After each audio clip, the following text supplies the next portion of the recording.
করিমের সর্বপ্রথম নাজিলকৃত 5টি আয়াত আপনাদের সামনে পরিবেশন করেছি। আনুষঙ্গিক কিছু কথা বলার জন্য আরো কিছু আয়াত এবং একটি হাদিসের অংশ আপনাদের সামনে পরিবেশন করেছি। এই হাদিস এবং কোরআনকে সামনে রেখে দুনিয়াবি কিছু যুক্তি, কিছু কথাকে সামনে রেখে ছোট্ট একটি বিষয় নিয়ে আলোচনা করব। ইসলামে শিক্ষার গুরুত্ব কতটা? যদি বলেন যে এটা তো শিক্ষা প্রতিষ্ঠানেরই একটি জলসা, তাহলে এখানেও শিক্ষা নিয়ে আলোচনা করার কি আছে? আসলে শিক্ষা প্রতিষ্ঠানে নির্দিষ্ট ছাত্র এবং শিক্ষকদের ভিতরে একটা জিনিস সীমাবদ্ধতা, কিন্তু আপনি তো এখন আর বয়স হয়ে গেছে, মাদ্রাসায় ভর্তি হওয়ার সুযোগ নেই আপনার। ওই জন্য আপনাকেও কিছু জ্ঞান অর্জন করতে হবে। আর ইসলামে জ্ঞানের প্রয়োজন কতটা, এটা আপনাকে জানতে হবে। এই বিষয়ে আলোচনা করার আগে স্টেজে যারা আছেন, স্টেজের বাইরে যারা আছেন, বিশেষ করে যারা দুনিয়াবি এবং আখিরাতমুখী জ্ঞান, এই জ্ঞানগুলি যাদের আছে, আপনারা অবশ্যই আমার কথাটা মূল্যায়ন করবেন যে শিক্ষা সম্পর্কে আলোচনা করার দরকার আছে না নেই। প্রথমে এইটা আলোচনা হোক। আচ্ছা, আপনাদেরকে একটা প্রশ্ন করছি, আমার প্রশ্নের উত্তরটা দেবেন। ইসলামের ভিত কয়টি? কারা কারা বলছেন 5টি? আর হাত তুলবে না। সঠিক বলেছে, ভয়ে তুলছে না, যদি গোলমাল হয়ে যায়। 5টি ইসলামের ভিত। বিশেষ করে যারা জ্ঞানী মানুষরা আছেন, উচ্চশিক্ষিত মানুষ, আপনি ভালো জায়গাতে, ভালো পজিশনে আছেন শিক্ষার ব্যাপারে, আপনাকে আলোচনাটা শোনার জন্য বিনীত অনুরোধ করছি। ইসলামের ভিত হচ্ছে 5টি। ছোটতে হয়তো আপনি কবিতা পড়েছিলেন, হাদিসে কোন মহানবী ইসলামের ভিত 5টি। কলেমা তাহার প্রথম কাজ, নামাজ তাহার পরটি। 3 নম্বরে রোজা আর জাকাত তাহার পরে, অবশেষে হজ এলো ভাই 5 নম্বর স্তরে। প্রথম তাহলে ইসলামের ভিত কি? কলেমা। কি? কলেমা। অনেক কিছু আপনি জানতে পারবেন। আর দ্বিতীয় স্থানে কি? নামাজ। তৃতীয়তে রোজা। চতুর্থ জাকাত। পঞ্চম হজ।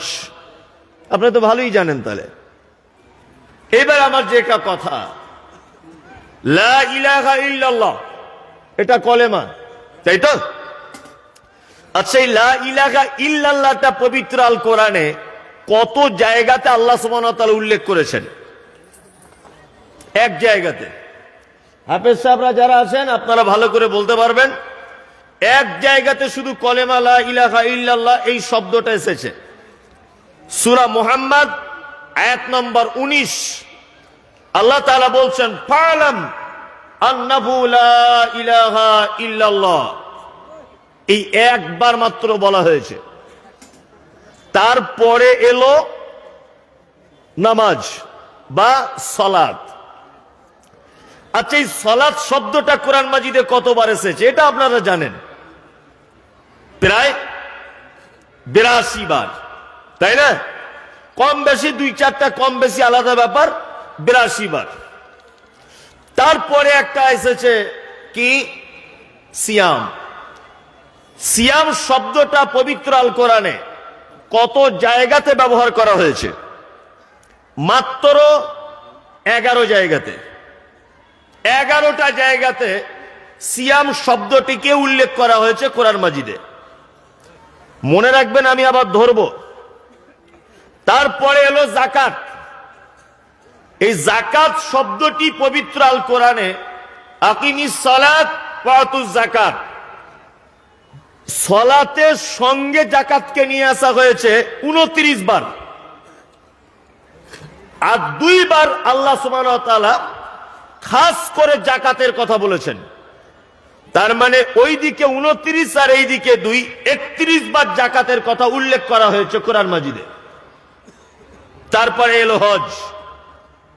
হজ করতে হবে, হজের পদ্ধতি, হজ সংক্রান্ত বিষয়ে পবিত্র আল কোরআনে 11 বার ব্যবহার করা হয়েছে হজ শব্দটি।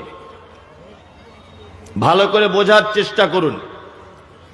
তাহলে ইসলামের মূল ভিত্তির প্রথম যেটা, সেটা হচ্ছে লা ইলাহা ইল্লাল্লাহ। এটা কবার এসেছে কোরআনে? 1 বার। সালাত বা নামাজ 82 বার। তারপরে এসেছে কি? সিয়াম। কতবার? 31। সিয়াম 11 বার। তারপরে এলো জাকাত। জাকাত এসেছে কতবার? 31 বার। তারপরে হজ 11 বার। আচ্ছা বলুন তো, এই 5টি জিনিসের মধ্যে সব থেকে বেশি ব্যবহার করা হয়েছে কোরআনে কোনটা? সালাত। সালাত। আর ওই জন্যে আমরা আলেম ওলামারা শুধু একটা ব্যাপারে বক্তব্য রাখি, একটা নয়, এই ব্যাপারগুলো বেশি করে বলি। কি বলি? নামাজ পড়ো ভাই, তাছাড়া জাহান্নাম চলে যাবে। আরে এত জাহান্নামের কঠিন আযাব, তোমাকে আর বাঁচানো যাবে না। আজান হলে বাড়িতে বসে থেকো না ভাই রে, তাড়াতাড়ি করে মসজিদে যাও। বক্তারা ওয়াজ করছে, তুই নামাজ পড়ো। ভালো করে বুঝবেন, 10 বিঘে জমি ধান করেছেন, তাড়াতাড়ি করে ধানের ওষুধ দিয়ে দেন। রমজান মাসে যদি দেখেন 5 লাখ টাকা বেঁচে আছে, প্রত্যেক লাখে 2,500 টাকা ভাই জাকাত দিয়ে দেন। বক্তব্য হয় না? কারণ কি বলুন তো? কারণ না, কারণ কি? কারণ হচ্ছে এই যে এটা খুব চলিত একটি বিষয়। নামাজ, রোজা, হজ, জাকাত এগুলো কি চলতি বিষয়, রানিং বিষয়। এই জন্য আলেম ওলামারা এইগুলোকে নিয়ে বেশি ভাবায়। আর আমি মমতাজুল ইসলাম কথা বলছি, যাদের কাছে মোবাইল আছে সার্চ করে দেখুন গুগলে, বইপত্র যারা পড়াশুনো করেন আপনারা আমার কথা তদন্ত করুন। আমি কথা বলে দিয়ে যাচ্ছি, নামাজ সম্পর্কে কোরআনে এসেছে 82 জায়গায়। শিক্ষা অর্জন করতে হবে, জ্ঞান অর্জন করতে হবে। জ্ঞানীরাই উত্তম, যার জ্ঞান নেই সে অন্ধ, যার জ্ঞান আছে সে পণ্ডিত। শুধু জ্ঞান অর্জন করার ব্যাপারে পবিত্র আল কোরআনে আয়াত এসছে 750টার কাছাকাছি। কটা? 750 কাছাকাছি শিক্ষা অর্জন করার ব্যাপারে পবিত্র আল কোরআনে আয়াত এসছে 750 কাছাকাছি। এবার আপনারা বলুন, এই মুহূর্তে সোশ্যাল মিডিয়ার মাধ্যমে আমরা যা দেখতে পাই বা বাজার ঘাটে যা শুনতে পাই, আচ্ছা মুসলিমরা শিক্ষাতে সব থেকে আগিয়ে না সব থেকে পিছিয়ে কোনটা বলুন? নিজের দোষটা বলতে লজ্জা লাগছে। সত্যিটা বলুন, সবার থেকে আগিয়ে না পিছিয়ে? পিছিয়ে। অথচ এই জাতির উপরে যে কেতাব এসেছে আল কোরআন, এই কেতাবের ভিতরে 750 জায়গার কাছাকাছি জ্ঞান অর্জন করার ব্যাপারে তাগিদ দেওয়া হয়েছে। আর এই জাতি সব থেকে পিছিয়ে। তবে আমরা, আমাদেরকে যতটা পিছিয়ে বলা হচ্ছে আমরা ততটা পিছিয়ে নয়, আমাদেরকে পিছিয়ে দেওয়া হচ্ছে। আমাদেরকে যতটা দেখানো হচ্ছে যে মুসলিম মানে অশিক্ষিত, মুসলিম মানে লেখাপড়া জানে না, এটা নয়। আমাদেরকে সোশ্যাল মিডিয়ার মাধ্যমে ভাবিয়ে তোলা হচ্ছে এগুলো, এছাড়া আর কিছু নয়। যাই হোক, তাহলে শিক্ষা সম্পর্কে আলোচনা করার দরকার আছে না নাই? এবার আপনারা বলুন। আছে? আছে। এইবার আপনাদেরকে আমি পবিত্র আল কোরআনের দিয়ে বক্তব্যটা শুরু করছি। মুহাম্মদ সাল্লাল্লাহু আলাইহি ওয়াসাল্লাম যে জায়গাটায় জন্মগ্রহণ করেছিলেন, এই জায়গাটার নাম কি ছিল? মক্কা। কি? মক্কা। আর আল্লাহ নবী সাল্লাল্লাহু আলাইহি ওয়াসাল্লাম যে যুগে তিনি জন্মগ্রহণ করেছিলেন, এই যুগটির নাম ছিল আইয়ামে জাহিলিয়াত। আমার বক্তব্য যদি শেষ পর্যন্ত ধৈর্য না থাকে, অন্তত এইটা শুনে আপনাকে উঠতে হবে, তার আগে ওঠা যাবে না। এইটা শুনতে হবে। আইয়ামে জাহেলিয়াত, এই জামানাতে আল্লাহ নবী সাল্লাল্লাহু আলাইহি ওয়াসাল্লাম পৃথিবীতে আগমন করেছিলেন। আইয়ামে জাহেলিয়াতটা কেমন ছিল না, মানুষ এতটাই নিচে নেমেছিল। আপনারা জানেন যে পুরুষ আর নারীর একটা শারীরিক সম্পর্কের প্রয়োজন হয় নির্দিষ্ট বয়সে। বাপ তার বেটির সঙ্গে শারীরিক সম্পর্ক স্থাপন করত, ভাতিজা তার ফুপুকে নিয়ে রাত কাটাতো বৈধ মনে করে, ভাই তার বোনের সঙ্গে শারীরিক সম্পর্ক করত বৈধ মনে করে। মানুষ মারা গেলে তার মাথাটাকে কেটে মাথার মগজ বার করে দিয়ে তার মাথার এই কুবলিটাতে মদ রেখে তারা মদ পান করত। এত জাহিলিয়াত বেড়ে গিয়েছিল। আর আজ থেকে সেই জাহিলিয়াতের জামানায় প্রধান পাপ ছিল 4টি পাপ। কটি পাপ? 4টি পাপ। সর্বপ্রধান পাপ ছিল 4টি। 1, মদ পান, মনে রাখবেন। 2, ব্যভিচার। 3, সুদ। 4, চক্র বৃদ্ধি হারে সুদ। 4, গোত্তরীয় ঝামেলা, মানে এই বংশের লোক ওই বংশের সঙ্গে একটু কিছু হলে মারামারি করে নিত। আলেম ওলামারা জিজ্ঞাসা করে দেখবেন, আউস আর খাজরাজ বলে 2টো গোত্র। একটা উটকে পানি পান করানোকে কেন্দ্র করে, উট সামান্য, উটকে পানি পান করানোকে কেন্দ্র করে 100 বছর তারা যুদ্ধ চালিয়েছে। 2টো গোত্র 100 বছর এইরকম গোত্তরীয় ঝামেলা চলতো। ঠিক এইরকম এক কঠিন পরিস্থিতিতে মুহাম্মদ সাল্লাল্লাহু আলাইহি ওয়াসাল্লাম তিনি আস্তে আস্তে করে বড় হচ্ছেন। তিনি ছোটবেলা থেকে ছিলেন কোমল হৃদয়ের মানুষ, মিষ্টি ভাষার মানুষ। ছোট থেকে তিনি অন্যায়ের বিরুদ্ধে প্রতিবাদ করতেন। ছোট থেকে তিনি অন্যায়ের বিরুদ্ধে বলিষ্ঠ কণ্ঠে বক্তব্য রাখতেন। তাই এই অন্ধকারে নিমজ্জিত জাতিকে আলোর দিকে টেনে আনার জন্য এবং মানুষকে বিপদ থেকে বাঁচাবার জন্য, অন্যায় থেকে বাঁচাবার জন্য তখন তিনি নবী হননি, একটা সংগঠন তৈরি করেছিলেন। সংগঠনটির নাম দেওয়া হয়েছিল হিলফুল ফুজুল। এগুলো যারা ইসলামিক হিস্ট্রি জানেন আপনারা বলতে পারবেন। এই হিলফুল ফুজুল সংগঠনটি আল্লাহ নবী সাল্লাল্লাহু আলাইহি ওয়াসাল্লাম যুবকদেরকে নিয়ে পরিচালনা করতেন, যুবকদেরকে নিয়ে। আর অন্যায় যেখানেই হতো আল্লাহ নবী ছেলেপিলেদেরকে নিয়ে, যুবকদেরকে নিয়ে সেইখানে অন্যায় বাধা দিতেন। আচ্ছা, মুহাম্মদ সাল্লাল্লাহু আলাইহি ওয়াসাল্লাম লেখাপড়া জানতেন? আক্ষরিক জ্ঞান ছিল না তো? এরই মাঝখানে আল্লাহ নবী সাল্লাল্লাহু আলাইহি ওয়াসাল্লাম মক্কা থেকে 3.5 কিলোমিটার দূরে জাবালে নূর বলে একটি পাহাড়, সেই জাবালে নূর পাহাড়ে আল্লাহ ধ্যান করতেন। একদা জিবরিল আমিন এলেন, আল্লাহ নবীকে বলছেন ইকরা। আল্লাহ নবী বলছেন আমি পড়তে জানি না। জিবরিল আমিন আল্লাহ নবীকে সিনার সঙ্গে চাপ দিয়ে ধরলেন, ধরে বললেন ইকরা, পড়তে জানি না। আবার জোরে চাপ দিলেন, ইকরা, পড়ুন। মুহাম্মদ সাল্লাল্লাহু আলাইহি ওয়াসাল্লাম 3 নম্বরে বললেন ইকরা বিসমি রাব্বিকাল্লাযী খলাক, খলাকাল ইনসানা মিন আলাক। 5টি আয়াত অবতীর্ণ হলো। আচ্ছা, এবার আপনাদেরকে আমি বলছি, কোরআনের 5টি প্রথম আয়াত অবতীর্ণ হলো কোথায়? গারে হিরাতে। মক্কায় কটা পাপ, বড় পাপ বলেছি? 4টা। কটা? 4। মদ হারাম, ব্যভিচার বেশি ছিল, মদ ছিল, সুদ ছিল, আর গোত্তরীয় ঝামেলা ছিল। আল্লাহ সুবহানাহু ওয়া তাআলা মুহাম্মদ সাল্লাল্লাহু আলাইহি ওয়াসাল্লামকে গারে হিরাতে ডেকে নিয়ে গিয়ে বলছেন, আপনি জাতিকে পরিত্রাণের জন্য, একটা অন্ধকারে ডুবে যাওয়া জাতিকে আলোর দিকে টানার জন্য, একটা অপরাধে লিপ্ত জাতিকে অপরাধ মুক্ত করতে আপনি যে সংগঠনের মাধ্যমে সংগ্রাম চালিয়ে যাচ্ছেন, আপনি তো লেখাপড়া জানেন না। প্রথমে আপনি লেখাপড়া জানুন, জ্ঞান অর্জন করুন, পড়াশুনো করুন, তারপর একটা জাতিকে পরিবর্তন করার চেষ্টা করবেন, তার আগে নয়। আল্লাহ তো ইচ্ছা করলে আয়াত অবতীর্ণ করতে পারতেন আজকে থেকে মদ হারাম, তিনি আয়াত অবতীর্ণ করতে পারতেন আজকে থেকে ব্যভিচার হারাম, তিনি আয়াত অবতীর্ণ করতে পারতেন গোত্তরীয় ঝামেলা হারাম, তিনি আয়াত অবতীর্ণ করতে পারতেন সুদ হারাম। সমস্ত কিছু আয়াতকে বাদ দিয়ে তিনি মুহাম্মদ সাল্লাল্লাহু আলাইহি ওয়াসাল্লামকে বলছেন, ইকরা, আপনি আগে পড়াশোনা করুন।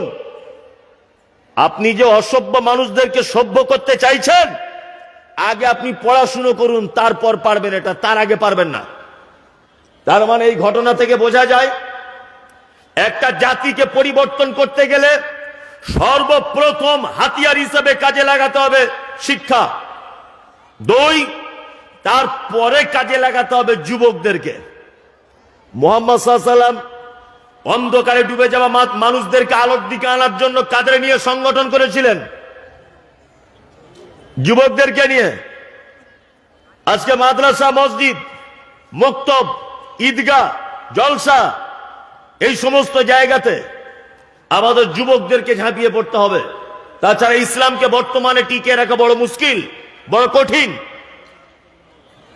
তবে এই বক্তব্য দিলে বয়স্ক মানুষরা রাগ করবে, বয়স্ক মানুষরা ভাববে তাহলে আমাদের মনে হয় কোনো দাম নাই।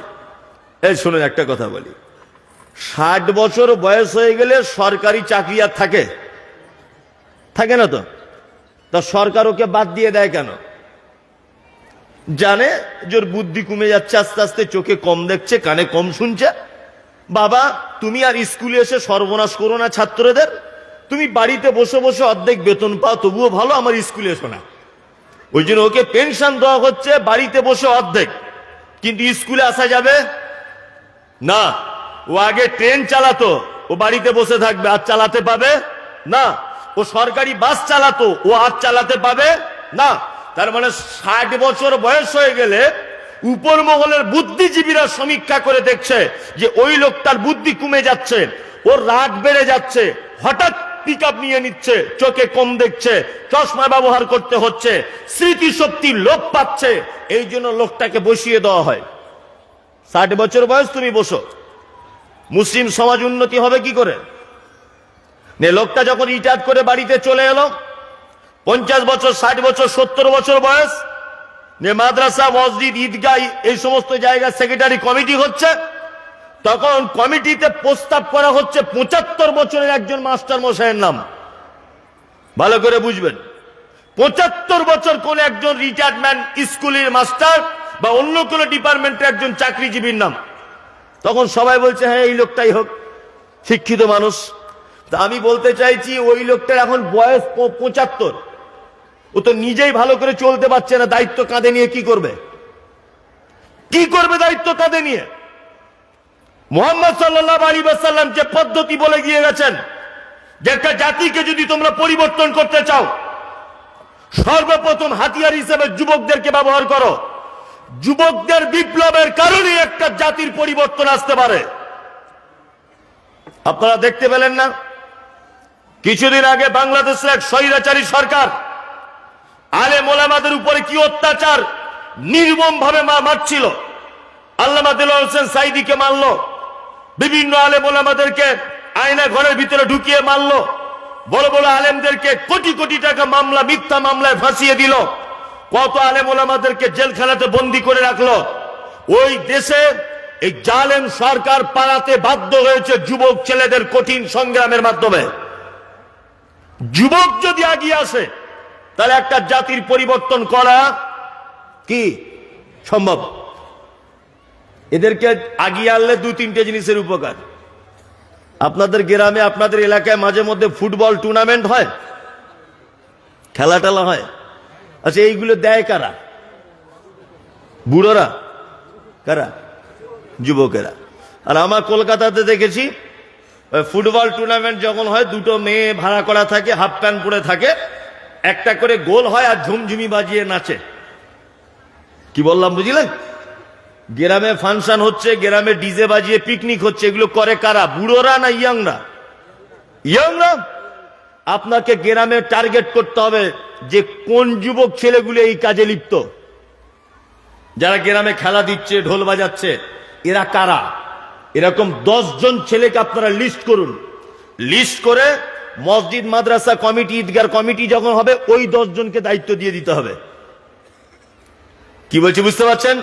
তার মানে ন্যাংটো মেয়েদের এনে ফুটবলের মাঠে নাচানো, এই কাজে যদি কেউ যুক্ত থাকে, আমি বলবো তাকে যদি মাদ্রাসা মসজিদ মক্তবের দায়িত্ব দিয়ে দেওয়া হয়, ও আর লজ্জাতে ওখানে যাবে না। ইস, আমি মসজিদের দায়িত্বে আছি, আমি আরো কাজে নেই বাবা, আগে যা করেছি করেছি, এটা বলবে কি বলবে না? বলবে, বলবে। ওই জন্য যুবকদেরকে এগিয়ে আসতে হবে। 2, শিক্ষা। শিক্ষা ছাড়া কোন জাতির পরিবর্তন আসতে পারে না। এই দেখুন পবিত্র আল কোরআন এবং হাদিসের শিক্ষার গুরুত্ব কতটা। আচ্ছা বলুন তো দেখি, কুকুর বাড়িতে লালন পালন করা বৈধ না অবৈধ? অবৈধ। হ্যাঁ, অবৈধ। আল্লাহর নবী কি বলেছেন? আল্লাহর নবী বলেছেন, কেউ যদি বাড়িতে ইচ্ছা করে কুকুর যদি লালন পালন করে, ইচ্ছা করে, তাহলে প্রত্যেক দিন সকালবেলা তার আমলনামা থেকে 2 উহুদ পাহাড়ের সমান নেকি মাইনাস করে দেওয়া হবে। প্রতিদিন 2 উহুদ পাহাড়ের নেকি কি করা হবে? মাইনাস। যাদের বাড়িতে এরকম কুকুর টুকুর আছে, ঝাঁটা মেরে কাল সকালে বিদায় করুন। নাম্বার 2, আল্লাহ নবী সাল্লাল্লাহু আলাইহি ওয়াসাল্লাম বলছেন, যে কুকুর তার মালিকের মুরগি কোনটা ওটা চেনে, আর বাইরের মুরগি ওটা চেনে। ঘরের লোককে দেখলে ডাকে না, পরের লোককে দেখলে ডাকে। মালিকের মুরগি দেখলে ধরতে যায় না, অন্যজনের মুরগি দেখলে ধরতে যায়। মালিকের ছাগল দেখলে কামড়াতে যায় না, অন্যজনের ছাগল দেখলে কামড়াতে যায়। এক কথাতে, যে মালিক তার কুকুরকে ট্রেনিং দিয়েছে, শিক্ষা দিয়েছে, এটা আমার ছাগল ধরবি না, এটা আমার গরু ধরবি না, এটা আমার পোতা কামড়াবি না, এটা আমার মুরগি ধরবি না, এই ট্রেনিং যে কুকুরকে দিয়েছে তার মালিক, আল্লাহ নবী সাল্লাল্লাহু আলাইহি ওয়াসাল্লাম বলছেন, ওই কুকুর তার মালিক তার বাড়িতে কাজে ব্যবহার করতে পারে। তোমার ধানের জমি, তোমার আমের বাগান, তোমার পোল্ট্রির ফার্ম, তোমার ছাগলের ফার্ম, গরুর গোয়াল ঘর, তোমার বাড়ির সিকিউরিটিতে ওই প্রশিক্ষণ প্রাপ্ত ট্রেনিংওয়ালা শিক্ষিত কুকুরকে ব্যবহার করতে পারবে, কোনো সমস্যা নেই। মুহাম্মদ সাল্লাল্লাহু আলাইহি ওয়াসাল্লাম মানুষ তো দূরের কথা, শিক্ষিত কুকুরকে পর্যন্ত সম্মানের চেয়ারে বসিয়েছেন। শিক্ষিত কুকুরকে পর্যন্ত সম্মানের চেয়ার দিয়েছেন। কি বলছি বুঝতে পারছেন তো? মানুষ শিক্ষিত অশিক্ষিত এটা তো অনেক দূরের কথা। আল্লাহ নবী বলছেন, যে কুকুর ঘরের মুরগিটা বুঝে আর পরের মুরগি দেখলে কামড়াতে যায়, এই ট্রেনিংটা যে মালিক তার কুকুরকে দিয়েছে, ওই কুকুর বাড়িতে ধানের গোয়াল ঘর, গরুর গোয়াল ঘর, ধানের জমি, ওই আপনার আপেল আঙ্গুরের জমি, ওই আপনার আম বেগুনের জমি, আপনি আপনার কাজের জন্য কুকুর ব্যবহার করতে পারেন, কোনো সমস্যা নেই। কি বুঝলেন? মানে শিক্ষিত কুকুরকে পর্যন্ত মুহাম্মদ সাল্লাল্লাহু আলাইহি ওয়াসাল্লাম পারমিশন দিচ্ছেন। ইসলামের শিক্ষার গুরুত্ব কতটা বুঝতে পারছেন তো? হ্যাঁ, আমরা দিই শিক্ষিত মানুষদের মর্যাদা দিই। আজকে অশিক্ষিত মানুষদের ভিড়ে শিক্ষিত মানুষদের খুঁজে পাওয়া যায় না। আজকে কি অশিক্ষিত মানুষদের ভিড়ে শিক্ষিত মানুষদের আর খুঁজে পাওয়া যায় না। আল্লাহু আকবার। আপনাদেরকে একটা কথা বলে যাচ্ছি, শুনে রেখে দেন। বর্তমান সমাজের অবস্থা কি? শিক্ষিত মানুষকে মূল্যায়ন না করার কারণে আমাদের কত ক্ষতি হচ্ছে, এই জায়গাগুলো আপনাদেরকে ধরিয়ে দিচ্ছি। দেখুন, আমি মমতাজুল ইসলাম পচা মূর্খ, ধরে নেন পচা মূর্খ। আর আমার ডান দিকে বসে আছেন ইনি উচ্চ শিক্ষিত, বিশাল শিক্ষিত, ধরে নেন। আমরা দুজনা ভোটে দাঁড়িয়েছি, উনি দাঁড়িয়েছেন নির্দল থেকে, ধরে নেন। আর আমি দাঁড়িয়েছি রানিং পার্টি থেকে, যে পার্টি চলছে বর্তমানে। আমি কিন্তু পচা মূর্খ, ভালো করে বুঝবেন। উনি কিন্তু শিক্ষিত লোক। আজকে ভোট হলো, কালকে গণনা হবে। আচ্ছা বলুন তো, ভোট গণনার দিনে জেতার চান্স বেশি কার? সত্যি কথা বলুন, সত্যিটা বলুন। আমার জেতার চান্স বেশি না? অত এই পচা মূর্খ জিতবে কে? আমি মমতাজুল, আমি জিতবো। উনি জিততে পারবে না। নিয়ে এবার আমাকে জিতে গেলাম, বিশাল হই হই রই রই ব্যাপার। আমি পার্লামেন্টে চলে গেলাম, ধরে নেন। বাংলা ইংরেজি তো বুঝি না, পার্লামেন্টে গিয়ে এরকম করে বসে আছি, আর সব বিল পাস করছে, আর মুসলমানদের নামে অনেক কিছু, বাবরি মসজিদ ভাঙতে হবে, মালদার আদিনা মসজিদটা ভাঙতে হবে। বিল পাস হচ্ছে, সব এমএলএ এমপি মন্ত্রীরা সই করছে। আমি তো ইংরেজি বুঝি না, লেখাপড়া জানি না, আমি এমপি হয়ে গিয়েছি। নিয়ে আমাকে এখন পাঠিয়ে দেওয়া হয়েছে বিলটা, যে মমতাজুল তুমিও সই করো। না, আমি ঘুমের ঘরে কোনো রকম পড়াশোনা জানি না, কোনো রকম এদিক ওদিক করে টেড়া করে লিখে দিয়েছি মমতাজুল ইসলাম। সকালবেলাতে সোশ্যাল মিডিয়াতে প্রচার, যাকে ভোট দিয়ে আমরা এমপি করলাম সে আদিনা মসজিদ ভাঙার সই করে দিল। একেবারে হই হই রই রই রই রই রই রই। এই বোকা কোথাকারে, আমি সই করেছি, আমার দোষ কোথায়? তুমি আমাকে পাঠালে কেন ওই জায়গায়? তুমি আমাকে পাঠালে কেন ওই জায়গাতে? আমার আফসোস লাগে। এসআইআর এর ফর্ম ফিল আপ চলছে, প্রধান ফর্ম ফিল আপ করতে পারে না, প্রধান এসআইআর এর ফর্ম ফিল আপ করতে পারে না। গ্রাম পঞ্চায়েত এসআইআর এর ফর্ম ফিল আপ করতে জানে না, অথচ তার এগেইনস্টে একটা উচ্চ শিক্ষিত লোক ভোটে দাঁড়িয়েছিল, তাকে জাতি মূল্যায়ন করেনি, তাকে দামই দেয়নি। ও নির্দল পার্টি, ও কংগ্রেস করে, ও সিপিএম করে, সব ভাঙাচুরো পার্টি, এদের ভোট দিয়ে কি হবে? তুমি ভোট দিয়েছো কাকে? একটা অশিক্ষিত লোককে দিয়েছো, তাকে তুমি জিতিয়েছ। তার থেকে তুমি বেশি কিছু আশা করতে পারো কি? না। আপনারা বুঝতে পারছেন না? দেখতে পাচ্ছেন না সারা দেশের অবস্থা? 1947 সাল থেকে 13 নম্বরের প্রধানমন্ত্রী আপনার মনমোহন সিং, 13 নম্বরের। ভারত স্বাধীনতার পর থেকে 13 নম্বরের প্রধানমন্ত্রী মনমোহন সিং, আর 14 নম্বরে তিনি হচ্ছেন কে? নরেন্দ্র মোদী। এই 1947 সাল থেকে আপনার মনমোহন সিং পর্যন্ত যত দেশের প্রধানমন্ত্রী হয়েছে, কোন প্রধানমন্ত্রী কোন বিশেষ জাতির, কোন বিশেষ ধর্মের মানুষদের অতটা ক্ষতি করেনি যতটা ক্ষতি করেছে এই প্রধানমন্ত্রী। কারণ কি জানেন? একটা জায়গায় দোষ আছে, ইনি যে পণ্ডিত মানুষ নন, এই জন্য ওনার কাছে আমরা ভালো কিছু আশা করতেও পারি না। তবে পণ্ডিত না হতে পারে, এর মতো ঘুঘু আর কেউ নাই, এক কঠিন ঘুঘু। কি বললাম বুঝলেন তো? মানে যত ব্রিটিশদের পরে পরে যদি ভারতবর্ষে কেউ বুদ্ধি ধরে, তাই প্রধানমন্ত্রী। এত বুদ্ধি, যেখানে যাচ্ছে শুধু হিন্দু আর মুসলমান, হিন্দু আর মুসলমান। কারণ কি বলেন তো? হে জানে 180 বছরের ক্ষমতা ব্রিটিশদের। এই হিন্দু মুসলিম এরা যৌথভাবে আন্দোলন করে, সংগ্রাম করে ব্রিটিশদেরকে দেশ ছাড়া করে স্বাধীনতা লাভ করেছে। এরা হিন্দু মুসলিম যৌথ আন্দোলনে। ভারতের সরকার তিনিও জানেন যে হিন্দু মুসলিমের পিরিত যদি ভালো রাখা যায়, তাহলে আমি যে সর্বনাশ করছি, আমার বিরুদ্ধে এমন আন্দোলন করবে, আমিও টিকতে পারবো না। ওই জন্য সব সময়তে দেখবেন হিন্দু মুসলিম একটা বিরোধ লাগিয়ে রেখেছে, কেউ যেন কারোর সঙ্গে না মিল খায় কখনো। এটা একটা চক্রান্ত। যে কথা আপনাকে বলছিলাম, শিক্ষার মর্যাদা কত আল্লাহ সুবহানাহু ওয়া তাআলা পবিত্র আল কোরআনের ভিতরে বলছেন। এক, কুল হাল ইয়াস্তাবিল্লাযীনা ইয়ালামুনা ওয়াল্লাযীনা লা ইয়ালামুন। আল্লাহ তাআলা বলছেন যারা জানে আর যারা জানে না, এরা দুজন কি সমান? কখনোই সমান হতে পারে না। আল্লাহ অন্যত্রে বলছেন কুল হাল ইয়াস্তাবিল আমা ওয়াল বাসীর ওয়াজ যুলুমাত ওয়ান নূর। যারা জানে তারা চোখওয়ালা লোকের মতো, যারা জানে না তারা অন্ধ লোকের মতো। কে বলছেন এটা? কে বলছেন? আল্লাহ। তাহলে যে শিক্ষিত সে চোখওয়ালা লোক, আর যে অশিক্ষিত সে অন্ধ লোক। কে বলছেন এটা? আল্লাহ। এইখানে আর একটা কথা বলে দিতে হবে, না তো মানুষ বুঝতে পারবে না। যদি বলছেন মমতাজুল সাহেব আপনি উঠে থেকে শিক্ষা শিক্ষা শিক্ষা শিক্ষা করছেন, কোন শিক্ষায় শিক্ষিত হব সেটা আগে বলুন, সেটা আগে বলুন। কোন শিক্ষায় শিক্ষিত হব? আর আল্লাহ কোন শিক্ষার কারণে অন্ধ বলছে? আপনাকে এবার বলি,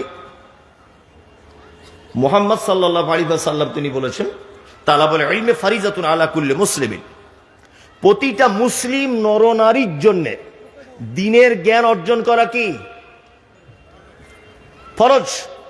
এটা ফরজ করেছেন কে?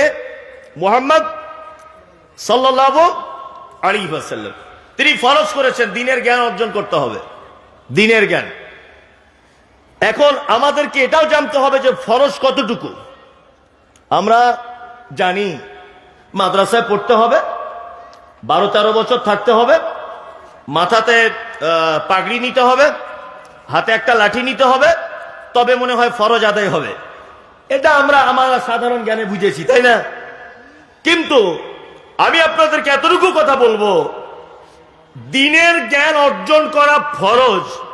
ইসলামের যে বেসিক জ্ঞানগুলি আছে, যেমন সালাত কি করে আদায় করবেন, কি করে আপনি পিতামাতার সেবা করবেন, হারাম কোনটা, হালাল কোনটা, বৈধ কোনটা, অবৈধ কোনটা, এই এতটুকু জ্ঞান যদি আপনার মধ্যে চলে আসে, তাহলে তালাবুল ইলমি ফরিজাতুন আলা কুল্লি মুসলিমিন, এইটা অর্জন হয়ে গেল।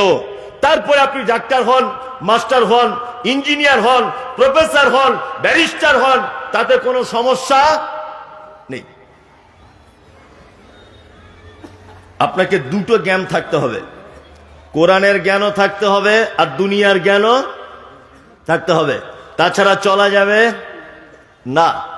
আপনি যদি মনে করেন আমি শুধু হাদিস কোরআন পড়বো, শুধু, দুনিয়ার কোনো শিক্ষা আমার দরকার নেই, তাই তো? দুনিয়ার শিক্ষার দরকার আছে কিনা এবার আপনাকে বলি। আমার কিডনিতে পাথর, কিডনিতে। আমি যোগ্য আলেম, বুখারী পড়াই কোনো একটা মাদ্রাসায়। আচ্ছা বলুন তো, আমি হাদিস কোরআন গবেষণা করে পাথর অপারেশন করার ক্ষমতা রাখবো? হ্যাঁ, কোন হাদিস এরকম আছে নাকি যে কি করে অপারেশন করতে হয়? আছে? নেই। এই জ্ঞান আমি পাবো কোথায়? এই জ্ঞানটা আমি পাবো কোথায়? হ্যাঁ, জেনারেল লাইনে পাবো।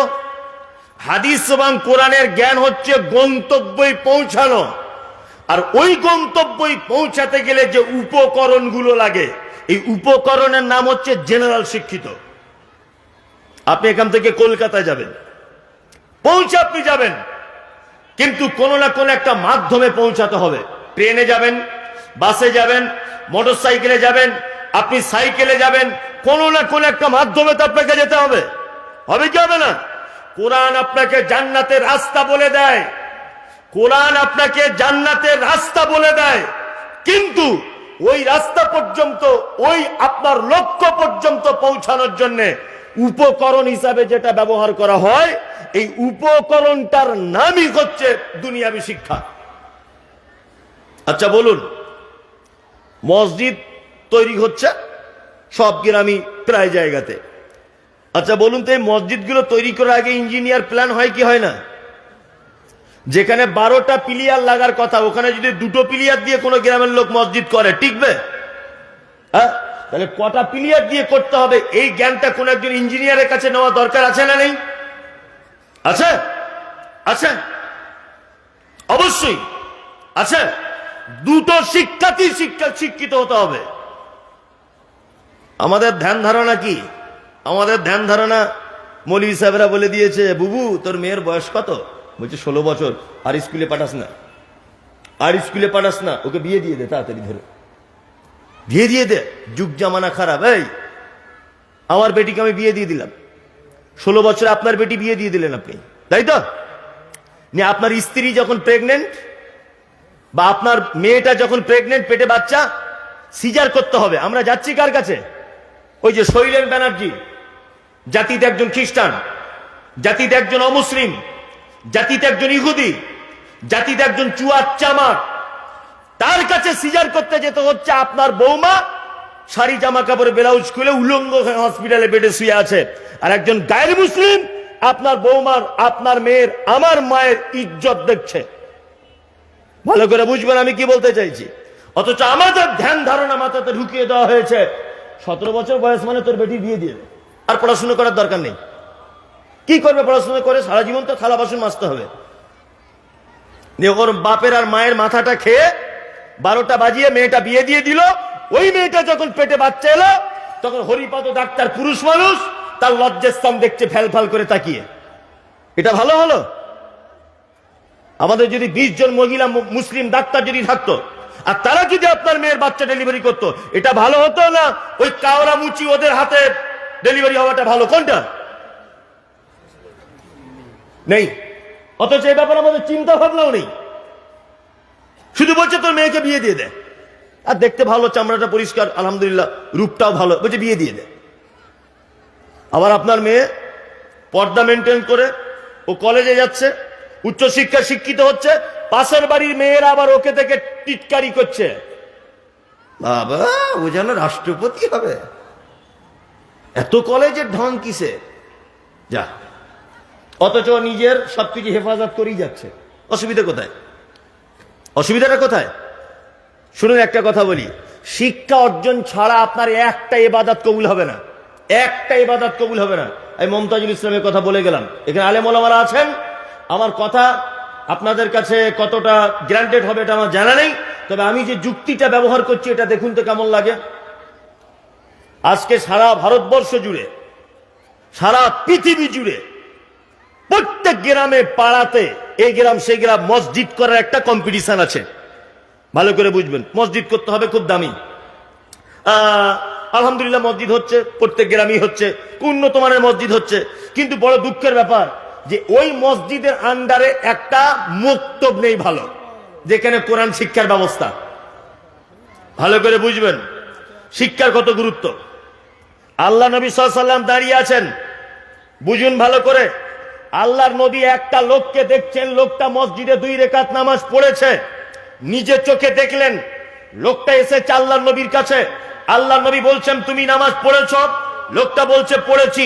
আল্লাহর নবী বলছেন ফাইন্নাকা লাম তুসাল্লি, তুমি সালাত আদায় করোনি, তুমি নামাজ পড়োইনি। লোকটা আবার এসেছে, গিয়ে 2 রাকাত নামাজ পড়লো, আবার আল্লাহর নবীর কাছে এসেছে, আল্লাহর নবী তাকে জিজ্ঞাসা করছেন তুমি নামাজ পড়েছ? লোকটা বলছে নামাজ পড়েছি। আল্লাহর নবী বলছেন তুমি নামাজ পড়োইনি। আল্লাহর নবী নিজের চোখে দেখলেন লোকটা নামাজ পড়েছে, তারপরেও আল্লাহর নবী সাল্লাল্লাহু আলাইহি ওয়াসাল্লাম তার নামাজ পড়াটাকে একেবারে উড়িয়ে দিচ্ছেন, তুমি নামাজ পড়োনি। কারণ কি বলুন তো? কারণ একটা, সাল্লু কামা রাআইতুমুনি উসাল্লি, তোমরা ওইভাবে নামাজ পড়ো যেভাবে তোমরা আমাকে পড়তে দেখেছো। ভালো করে বুঝবেন, তার মানে লোকটা নামাজ পড়ছিল, লোকটার নামাজ আল্লাহর নবীর পদ্ধতিতে হয়নি। এবার আমি মমতাজুল মসজিদে নামাজ পড়তে গেলাম, আল্লাহু আকবার বলে যদি হাতটা এরকম করে বাঁধি, হবে না? কেন হবে না? কেন হবে না? কেন? আল্লাহর নবীর পদ্ধতি নয়। তার মানে নামাজ পড়ার আগে নামাজ পড়ার শিক্ষাটা আগে গ্রহণ করতে হবে, কি পদ্ধতিতে পড়তে হয়। বলছে 5 লাখ টাকা খরচা করেছি, মৌলভী সাহেব দোয়া করবেন একটু হজে যাব। যাও, প্রতি বছরে যাও, হজে যাও, তোমার কে মানা করেছে? আচ্ছা বলুন, হজ করতে যাওয়ার আগে হজের সমস্ত পদ্ধতিটা আগে জানা দরকার আছে না নেই? বিনা পদ্ধতিতে গিয়ে যদি ওখানে করে হজ কবুল হবে? হবে না তো। বিনা পদ্ধতিতে কেউ যদি নামাজ পড়ে তার নামাজ কবুল হবে? হবে না তো। যেখানে যে দোয়া বলার দরকার সেই দোয়া সেখানে বলে না বললে নামাজ হবে? হবে না। তার মানে নামাজ একটা বড় ইবাদত, কিন্তু ওই ইবাদতের উপকরণ দোয়া দরুদ পদ্ধতি, এই শিক্ষা যদি আপনার ভিতরে না থাকে, তার মানে আপনার নামাজ পড়ার কোনো লাভ হলো না। চাচার দেখছি এইখানে একেবারে আলুর মতো ফুলে গেছে কালো হয়ে। ভালো করে বুঝবেন, চাচার কত বছর নামাজ পড়ছো বাপ? বলছে 60 বছর হবে মৌলভী সাহেব। 50 বছর হবে, আমার 70 বছর বয়স, এখন 20 বছর থেকে ধরেছি। বাপ একটু সুরা ফাতিহা বলো না। বলছে বেটা ওটা জানি না। আচ্ছা আচ্ছা আচ্ছা আচ্ছা মামা আত্মাইয়াতটা জানো? বলছে বাপ ওটাতে জিভ ঘোরে না। বায়েদ বাইনিটা জানো? বলছে ওটাও জানি না, ওটাও জানি না। এই লোকটা বলল জানি না, আপনি দেখুন লোকটা কি বলল, জানি না। এক, আল্লাহু আকবার। রুকুতে গিয়েও ঠোঁট লাগছে, সেজদাতে গিয়েও লাগছে, তাশাহুদে বসেও দেখছি ঠোঁট নাড়ছে। বলছি চাচা তুমি দুয়া জানো না, তা কি বলো ঠোঁট লাড়িয়ে লাড়িয়ে? মানে ও আর এক চিটার। কি বলছি বুঝতে পারছেন না? ও দুয়া জানে না, স্বীকার করেছে, আবার ওখানে গিয়ে আবার ঠিক জায়গায় জায়গায় ঠোঁটও লাগছে। তো বলে কি? ও বলে কি? তুমি যে 50 বছর নামাজ পড়েছো, দুয়া দরুদ কিছু জানো না, তোমার একদিনের নামাজ কবুল হয়েছে কিনা একবার ভালো করে দেখবে দূরবীন নিয়ে। তার মানে মসজিদে ঢোকার আগে নামাজ পড়ার পদ্ধতির জ্ঞান অর্জন করতে হবে। 5 লাখ টাকা খরচা করে হজ করতে যাওয়ার আগে হজের যে কি পদ্ধতি আছে এই জ্ঞানটা আগে অর্জন করতে হবে, তারপরে হজ কবুল হবে, তার আগে নয়। তার মানে একটা না জানা মানুষের জন্য জান্নাতে যাওয়া পর্যন্ত কঠিন, খুব কঠিন জান্নাতে যাওয়া। না জানা মানুষের জন্য জান্নাতে যাওয়া কি কঠিন। আপনাকে আমি বলছি, দুটো শিক্ষাতেই শিক্ষিত হতে হবে, মাদ্রাসাতেও পড়তে হবে, অন্তত পক্ষে 3-4 জমাত 5 জমাত পর্যন্ত পড়তে হবে, মিনিমাম মেশকাত পর্যন্ত আপনার ছেলেকে দেন। তা যদি না করেন, ইসলামের বেসিক জ্ঞানের জন্য তাকে হাদিস এবং কোরআনের বাংলা অনুবাদগুলো কিনে দেন, ও জ্ঞান অর্জন করুক। যদি দুনিয়াবি জ্ঞান নিয়ে শুধু পড়ে থাকে তাহলে ও বেঈমান হয়ে কবরে যাবে। আর 2, শুধু যদি আখিরাতের জ্ঞান নিয়ে পড়ে থাকে তাহলে দুনিয়াতে আরো চলতে পারবে না। বর্তমান 2025 বিজ্ঞানের যুগে চলা বড় কঠিন। যদি আপনার ছেলে শুধু স্কুলে শিক্ষায় শিক্ষিত হয়, হাদিস কোরআন যদি বাদ দিয়ে দেয়, কত বড় বিপদ আপনার, এটা আপনি একবার দেখুন। কোরআন বলছে ওর নাম ঈসা, কোরআন বলছে ওর নাম ঈসা, স্কুলে পড়ানো হচ্ছে ওর নাম যিশু, কোরআনে বলা হচ্ছে ওর মায়ের নাম মারিয়াম, স্কুলে একটা বাচ্চাকে পড়ানো হচ্ছে মায়ের নাম মেরি। কোরআন বলছে ওর জন্ম হয়েছে বাইতুল্লাহাম, স্কুলে পড়ানো হচ্ছে ওর জন্ম হয়েছে বেতেলহেম বলে একটা জায়গায়। তাহলে এবার বলুন, কোরআনের সঙ্গে স্কুলের এই শিক্ষার আসমান জমিন সংঘর্ষ আছে না নেই? আছে না নেই? আমার বক্তব্য হচ্ছে যে আপনার বেটা যেমন জানবে যে ওর নাম যিশু, আপনার বেটা তেমন জানা ফরজ ওর নাম ঈসা। আপনার বেটা যেমন জানবে ওর মায়ের নাম মেরি, আপনার বেটাকে তেমন জানতে হবে ওর মায়ের নাম মারিয়াম। তাহলে দুটো শিক্ষায় বজায় থাকলো। কোরআন বলছে ফাইন্না খালাকনাকুম মিন তুরাবিন, মানুষকে তৈরি করা হয়েছে মাটি থেকে। কি থেকে তৈরি করা হয়েছে? আপনারা বিশ্বাস করেন যে মাটি থেকে মানুষকে বানানো হয়েছে? করেন তো? স্কুলে কি পড়ানো হয় বলুন? এই যে বলছে বানর থেকে। এক কথায় বিবর্তনের ফলে মানুষ। ওই জন্য ডাক্তার বাবুদের চেম্বারে দেখবেন একটা ক্যালেন্ডার থাকে, ছবি দেওয়া থাকে এরকম, একজন এরকম করে আছে, আর একজন একটু এরকম করে, আরেকজন এরকম করে, আরেকজন গড়িয়ালের মতো, আরেকজন হাত বানর, তারপরে একটু ফুল বানর, তারপরে দেখবেন একটা মানুষ আধা ন্যাংটো, তারপরে ফুল মানুষ। দেখেছেন এগুলো? এই ক্যালেন্ডারগুলো দেখেছেন? তার মানে এইটা দেখিয়ে ছাত্রদেরকে শিশু মনে ভাবিয়ে তোলা হয় যে মানুষ আগে এরকম ছিল, তারপরে আস্তে আস্তে বাড়লো, বিবর্তন হয়ে তারপরে গড়িয়াল হলো, ওখান থেকে এই প্রাণীটা হলো, তারপরে ফুল বানর, তারপরে মানুষ। আজ থেকে 200 বছর আগে চার্লস ডারউইন এই থিওরি দিয়ে গিয়েছিলেন। আচ্ছা বলুন, আপনার বেটা যদি চার্লস ডারউইনের এই থিওরিটা স্কুলে পড়ে, আর কোরআনের এইটা যদি তার নলেজ না থাকে যে মানুষকে মাটি থেকে তৈরি করা হয়েছে, তাহলে ওর আর ইমাম থাকবে বলে মনে হয়? হবে? থাকবে? থাকবে না। আমার কিন্তু এখন 2025 সালে খুব ইচ্ছা হয়, চার্লস ডারউইন যদি বেঁচে থাকতেন, আমি একটু ওনার সঙ্গে দেখা করতাম, যে আপনি এত বড় মিথ্যা কথা কি করে লিখতে পারলেন, আর এ তথ্য দিলেন কি করে। আর আমি সব থেকে বড় আশ্চর্য হই যে আজ থেকে প্রায় 200 বছর আগেকার এই থিওরিটা 25 সালে পর্যন্ত পড়ানো হচ্ছে। এটা একটা অবাক করা ব্যাপার যে এইটা এখনো পর্যন্ত পড়ানো হয়। উনি বলছেন যে বানর থেকে মানুষ হয়েছে। আমার বাড়িতে একটা দেশি গরু আছে, ভালো করে বুঝবেন। তা দেশি গরুটা 1-1.5 কেজি দুধ হয়। তা আমার স্ত্রী, মেয়েদের বুদ্ধি যা হয়, তা আমার স্ত্রী বলছে, মনি সাহেব, এই আপনার আপনার মেয়ে আর আপনার ছেলে, আপনার মেয়ে আর আপনার ছেলে, এরা দুজনাই খেতে খেতে খেতে খেতে সব দুধ শেষ হয়ে যায়। কি বলছি বুঝতে পারছেন? তা একটা কিনলে হয় না যে গরু বেশি, বলুন, পার্স হারিয়ে গেছে, প্রয়োজনীয় কাগজ আছে, শুধু অ্যালাউন্স করে দেন যে কার একটা পার্স হারিয়ে গেছে, প্রয়োজনীয় কাগজপত্র আছে, দয়া করে আপনি নিয়ে যাবেন স্টেজ থেকে। যাই হোক, তা আমার স্ত্রী বলছে দেশি গরুর 1-1.5 কেজি দুধ হয়, তো এক কাজ করলে হয় না, যাতে দুধ একটু বেশি হয় ওরকম একটা গরু কিনলে হয় না? তা আমি বললাম দেখো এই গরুটা বিক্রি করে আবার ঝামেলা করবে, কোন গরু কিনবো, দুধ হবে কিনা তার ঠিক নাই।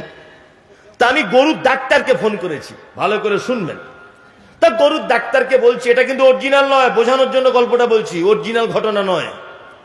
তা গরুর ডাক্তারকে বলছি, ডাক্তার বাবু আমাদের গরুটা 1.5 কেজি দুধ হয়, 3-4 কেজি দুধ আমার বাড়িতে লাগে, আমার ছোট ছেলে মেয়ে আছে ওরা খায়, আমার বুড়ো আব্বা মা আছে তারা খায়, আমার স্ত্রী আমি সবাই খায়।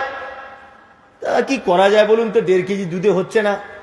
তখন ডাক্তার আমাকে বলছে এর পরবর্তী সময় যখন গরুটা বাচ্চা জন্ম দেওয়ার উপযুক্ত হবে তখন ওকে একটা জার্সি গরুর ইনজেকশন পুশ করে দেবো, তাহলে জার্সি গরুর বাছুর হবে।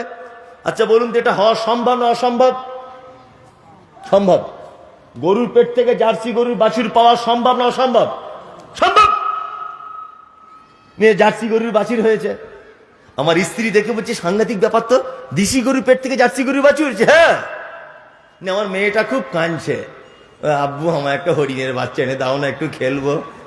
না আমার স্ত্রী ফোন করে বলছে হাগো আমাদের গরুর পেট থেকে হরিণের বাচ্চা হবে না, ডাক্তারকে বলো না একটা ইঞ্জেকশন দিয়ে দিতে। তা আমি ডাক্তারকে বলছি ডাক্তার এটা হরিণের ইঞ্জেকশন আমার গরুর পেটে দেওয়া যায় না। আচ্ছা বলুন তো ডাক্তার যদি ইঞ্জেকশন দেয় কিয়ামতের আগের দিন পর্যন্ত গরুর পেট থেকে হরিণ পাওয়া সম্ভব? সম্ভব? সম্ভব নয়। গরুর পেটের থেকে অস্ট্রেলিয়ান গরু হওয়া সম্ভব, গরুর পেট থেকে আমেরিকার বাচ্চা পাওয়া সম্ভব, গরুর পেট থেকে ভিয়েতনামি গরু হওয়া সম্ভব, দেশি গরুর পেট থেকে জার্সি গরুর বাছুর পাওয়া সম্ভব, কিন্তু গরুর পেট থেকে হরিণ বাঘ শ্রীগাল পাওয়া সম্ভব নয়। বানর একটা আলাদা প্রাণী, ওর থেকে বিবর্তন হয়ে মানুষ হয় কি করে? আজ থেকে 200 বছর আগে চার্লস ডারউইন যে থিওরি দিয়েছে, আমি চার্লস ডারউইন বেঁচে থাকলে এখন ধরতাম যে তাহলে আপনার 200 বছরের এই থিওরি আজ 2025 সাল পর্যন্ত সুন্দরবনের মাটিতে, আফ্রিকার কঙ্কো জঙ্গলে, ওই আপনার বাঁকুড়ার জঙ্গলে, ওই আপনার বীরভূমের এলেম বাজারের জঙ্গলে যে সমস্ত বানর বসবাস করে, কই একটাও তো মানুষ নতুন করে হলো না। নতুন করে হওয়ার দরকার ছিল কি ছিল না? ছিল। তার মানে একটা ভুয়ো তথ্য, তার মানে বিজ্ঞানের সঙ্গে কোরআনের সংঘর্ষ রয়েছে, আছে না নেই? আছে। আমরা বিজ্ঞানকে দিয়ে কোরআন যাচাই করব না, আমরা কোরআনকে দিয়ে বিজ্ঞান যাচাই করব। ভালো করে বুঝবেন, আপনার বেটা যদি জানে বানর থেকে মানুষ হয়েছে, আর এটা যদি না জানে মাটি থেকে মানুষকে সৃষ্টি করা হয়েছে, আমি মমতাজুল ইসলাম বলবো আপনার বেটার ঈমান আর থাকবে না, চলে যাবে, অসম্ভব ব্যাপার থাকবে না। ওই জন্য দুটো শিক্ষাতেই শিক্ষিত হতে হবে আপনার বেটাকে, আপনার বেটিরও তাই। আমরা চেষ্টা করবো ইনশাল্লাহ, ছেলে মেয়েগুলোকে একটু পড়াশোনা করাবো ইনশাল্লাহ, ইনশাল্লাহ, ইনশাল্লাহ। আর একটা কথা বলি, আর একটা কথা বলি, সেটা কি? সেটা হচ্ছে এই যে আমরা যারা এখানে বসে আছি সবাই ধনী মানুষ নয়, কিছু গরিব মানুষ, মধ্যবিত্ত মানুষ আছে, আছে না নেই? আছে। আপনি নিজে একটু কম খাবেন, আপনার স্ত্রীকে বলবেন একটা শাড়ি 2 বছর পরতে। অভাব অনটনের সংসার হলে আপনার জুতোটা ছিঁড়ে গেলে সেলাই করে পড়ুন, আপনার গেঞ্জিটা ছিঁড়ে গেলে সাদা সুতো দিয়ে সেলাই করে পড়ুন। তারপরেও আপনাকে বলবো একটু কৃপণতা করে টাকা পয়সা বাঁচিয়ে হলেও আপনার ছেলেকে, আপনার মেয়েকে ভালো কোনো শিক্ষা প্রতিষ্ঠানে ভর্তি করুন, ওটাই আপনার জন্য সব থেকে বড় সম্পদ, সব থেকে বড় সম্পদ। নিজে একটু কম খান, 8 ঘন্টা ডিউটি কাজ করেন, 2 ঘন্টা ডিউটিটা বাড়িয়ে দেন, ওভারটাইম করুন 2 ঘন্টা। তারপরেও আপনার কাছে অনুরোধ যে আপনি আপনার ছেলেকে একটু স্কুলে পাঠান। আজকে আপনাদেরকে একটা তথ্য পেশ করছি, তথ্যটা দেখুন কেমন লাগে। সারা পৃথিবীতে একটা মাত্র দেশ আছে ইহুদি, একটা দেশ, দেশটার নাম কি? ইসরায়েল। এই দেশটাতে জনসংখ্যা 84 লক্ষ। কত লক্ষ? 84 লক্ষ। আর আমাদের পশ্চিম বাংলার জনসংখ্যা হচ্ছে প্রায় 14 কোটির কাছাকাছি। ভালো করে বুঝুন, তার মানে আমাদের পশ্চিম বাংলাতে যে মানুষ বসবাস করে তার 13 ভাগের 1 ভাগেরও কম, তাই তো? আপনারা জানেন ইসরায়েলে এই 84 লক্ষ লোক ফিলিস্তিনের উপরে কেমন অত্যাচার চালাচ্ছে। কিছুদিন আগে ইরানের উপরে হামলা চালিয়েছে ওরা। ওরা আমেরিকার মতো একজন শক্তিশালী দেশকে পর্যন্ত পরোয়া করে না। কারণ কি জানেন? কারণ হচ্ছে চারটে জিনিসের ক্ষমতা সব থেকে ওদের বেশি। আমি জেনে পড়ে বুঝে তবে আপনাকে বলছি, এটা পৃথিবীর চারটে জিনিস, সব থেকে জিনিস ওদের কাছে আছে বেশি। এক নম্বর হলো 18 বছর বয়স পর্যন্ত কোন ছেলে বা মেয়ে তারা যদি স্কুলে না যায়, তার বাপকে জরিমানা দিতে হয় সরকারকে। এবং 5 বছর থেকে 18 বছর পর্যন্ত একটা ছেলের শিক্ষার খাতাপত্র, বই কলম, তার খাওয়া দাওয়া, তার পোশাক, তার যানবাহন সমস্ত কিছু সরকার বহন করে। 18 বছরের আগে যদি কোনো ছেলে রাজমিস্ত্রি কাজ করে, 18 বছরের আগে যদি কোনো ছেলে কোন রকমের কাজের সঙ্গে যুক্ত থাকে, তার বাপে 3 বছর পর্যন্ত জেল খাটতে হতে পারে। এর নাম ইসরায়েল। ভালো করে বুঝবেন। 2, প্রত্যেক 3 থেকে 4 জনে একজনে করে সেনার ক্ষমতা ওদের বেশি। 3 নম্বর হচ্ছে এই সারা পৃথিবীতে যত জাতি বসবাস করে, একটা জাতি আছে তাদের ভিতরে কোনো মতনৈক্য নেই, বিভেদ নেই, এককভাবে সবাই একতাবদ্ধভাবে জীবনযাপন করে, তারা হচ্ছে ইহুদি। একতা। আজকে আপনি হিন্দু ভাইদের ভিতরে যান, হিন্দুরা এখন ভাগ হয়ে গেছে।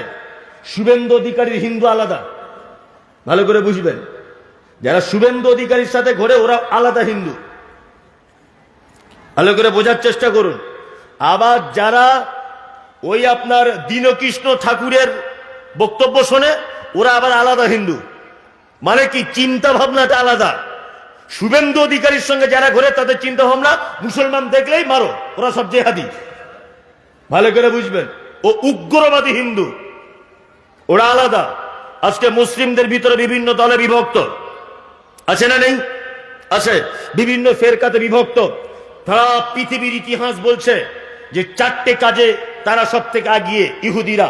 তার ভিতরে 3 নম্বরে একতা, ঐক্যবদ্ধ জীবন।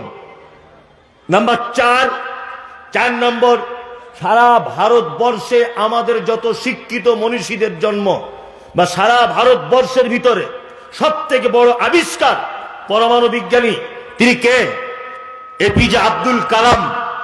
এপিজে আব্দুল কালামের মতো এরকম অজস্র এপিজে আব্দুল কালাম আজও পর্যন্ত ইসরায়েলের মাটিতে বসে আছে, তারা জন্ম হয়ে। ভাবতে পারছেন আপনি? ওইটুকু দেশ কত ক্ষমতা রাখে, আমেরিকাকে পর্যন্ত চ্যালেঞ্জ করে দিচ্ছে। আয় লাগতে আসবে আমাদের সাথে লাগ। ইরানের মতো একটা দেশকে আক্রমণ করছে, আপনি ভাবতে পারছেন? সারা পৃথিবীর সমস্ত দেশ ওদের বিপক্ষে গেলেও ওরা একাই লড়াই চালিয়ে যাবে। মাত্র 84 লক্ষ লোক। কি বলছি বুঝতে পারছেন তো? 4টে জিনিস, আর এই 4টে জিনিস আমাদের ভিতরে নেই। না আছে ঐক্যবদ্ধ জীবন, না আছে ভালো শিক্ষার ব্যবস্থা, না শিক্ষার ব্যবস্থা, না গার্জেন পক্ষদের খুব বড় হুঙ্কার। 15 বছরের ছেলে বিড়ি টানছে, রাজমিস্ত্রি কাজ করছে, আর ওর বাপ ফোন করে বলছে কি, বেটা টাকা পাঠালি না, তোমার পাছার চামড়া তুলে দিতে হবে। এই 15 বছরের ছেলে ও টাকা পাঠাবে কেন? ও তো স্কুলে যাবার বয়স। 12 বছরের ছেলে ও রাজমিস্ত্রি কাজ করছে, হোটেলে কাজ করছে কলকাতাতে, আমি দেখেছি। রায়গঞ্জের কিছু ছেলে, বাচ্চা ছেলে, 12-13 বছরের ছেলে, তারা হোটেলে থালা বাসন মারছে। কেন? ও তো স্কুলে যাবার বয়স। ওই জন্য বলছি শিক্ষার ব্যাপারে আগে আসুন। এবার আপনাদেরকে আমি পৃথিবীর এক দামি শিক্ষিত মানুষের গল্প বলবো, মারাত্মক দামি। আপনি অবাক হয়ে যাবেন, অবাক। পবিত্র আল কোরআনে আল্লাহ সুবহানাহু ওয়া তাআলা একটা লোকের নামে একটা সূরা অবতীর্ণ করেছে। বলুন তো কি সূরা? লোকমান, তাই না? লোকমান নবীও ছিলেন না, রাসূলও ছিলেন না। কি ছিলেন? হাকিম, প্রজ্ঞাময়, অত্যাধিক জ্ঞানী। আল্লাহ সুবহানাহু ওয়া তাআলা ওনার জ্ঞান দান করেছিলেন। লোকমান হাকিমের ব্যাপারে তফসির ইবনে কাসিরটা একবার খুলে দেখবেন, কোরআনের তফসির ইবনে কাসির। লোকমান হাকিমের ব্যাপারে ওনার পরিচিতি দেওয়া হয়েছে যে ওনার বাড়ি, আপনারা জানেন, আগে বলতো, এটা স্কুলে পড়ানো হয়েছে, আমরা পড়েছি যে দুর্ভিক্ষের মহাদেশ বলা হয় দক্ষিণ আফ্রিকাকে। মানে ওখানকার মানুষ এত গরিব, এখন অবশ্য নেই। এই দক্ষিণ আফ্রিকার একটা শহরের নাম হচ্ছে হাবাসা। কি নাম? হাবাসা। বর্তমানে তার নাম দেওয়া হচ্ছে ইথিওপিয়া। কি বললাম বুঝলেন? এই ইথিওপিয়া দেশে বা ইথিওপিয়া শহরে জন্মগ্রহণ করেছিলেন কে? লোকমান হাকিম। লোকমান হাকিম ছিলেন এত জ্ঞানী, এত জ্ঞানী। দেখতে কেমন ছিল? তাফসীর ইবনে কাসিরের ভিতরে এসেছে, ঠোঁটগুলো মাটির দিকে ঝোলা, আর একদম কালো কুচকুচ কুচকুচ কুচকুচ করত, হাঁড়ির কালির মতো। আফ্রিকার লোক কেমন হয় আপনারা বুঝতে পারছেন? ক্রিকেট খেলা যারা দেখেন, নাইজেরিয়ানদের যারা খেলা দেখেন, বুঝতে পারেন কেমন কালো হয়। এই কালো কুচকুচে ঠোঁট মোটা লোকটা, তার কথাতে আল্লাহ সুবহানাহু ওয়া তাআলা কুরআনে উল্লেখ করেছেন, তার নামে একটা পরিপূর্ণ সূরা অবতীর্ণ করে দিয়েছেন। সুবহানাল্লাহ।